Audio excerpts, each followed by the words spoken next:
In a windswept field just outside Cheyenne, Wyoming, there's a small national cemetery, part of the VA's outreach to rural communities. How would you characterize the need here in Cheyenne and in Wyoming? I think we have a lot of needs. Suicide is an issue, especially in Wyoming. I recently lost a friend to suicide. A friend that Justin Tripp served with during his 13 years in the U.S. Navy. Now Tripp is the state commander for the VFW. That transition into the civilian life, that's where we lose a lot of people to suicide.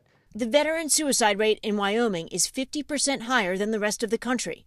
In Cheyenne, there's a small VA center dedicated just to mental health. On February 24th, the office manager was fired.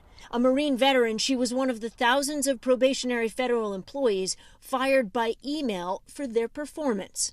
But a recent review obtained by NBC News was glowing. Her manager writing, "As a veteran herself, she listens with empathy. She is the first person our clients come into contact with." I would be concerned with positions that are frontline positions that touch veterans every day. She was at the front door. Exactly, and that's where I would have concern.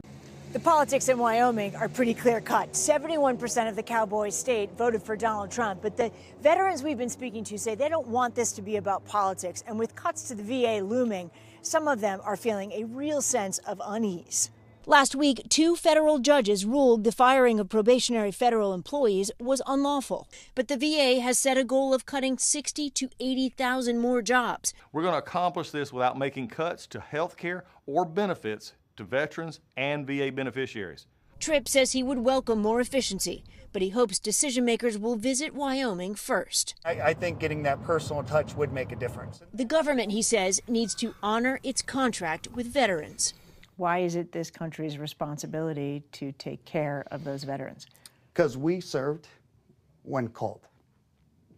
We raised our hand when other people wouldn't. Stephanie Gosk, NBC News, Cheyenne, Wyoming.